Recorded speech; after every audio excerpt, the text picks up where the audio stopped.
Second నియోజకవర్గంలో కేవలం 55 కిలోలు గెలుస్తా ఉన్నాం. మిగతావన్నీ టీడీపీ గెలుస్తాయి. ఆ పరిస్థితుల్లో ఏం చేద్దాం, ఎలా చేద్దాం, ఎలా ఎదుర్కొందామని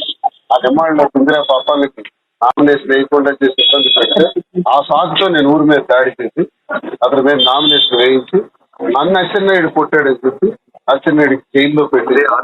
తెలుగుదేశం క్యాడర్ అందరినీ కూడా వీధిలోకి రాకుండా చేసి అక్కడ సొంత బొమ్మాయి డిప్యూటీసీని బయటకు వస్తే నీ అంత తెలుస్తామని చెప్పి రౌడీ షీట్ పెట్టి అరెస్ట్ చేయించి కోటబొమ్మాయి డిప్యూటీసీ అభ్యర్థి పూజా సత్యంకి ఆడికి లోపల పెట్టి పంపులేసి బంధించి అలాగే టెక్కల్ డిప్యూటీసీ అభ్యర్థి వీడికి బయట రాకుండా చేసి అలాగే నందిగాం కూడా అలాగే చేసి 4 ఎంపీపీలు 4 డిప్యూటీసీలు 136 పంచాయతీల్లో 119 పంచాయతీలు కేవలం ఆ రోజు జరిగిన ఇన్సిడెంట్లు ఆయన లోపలే క్యాడర్ అందరినీ రిగ్గింగ్ చేసేవాడి పోటీ చేయాలి లేదనుకుంటే కనబడకండి అనుకుంటే రౌడీజమే చేసాం.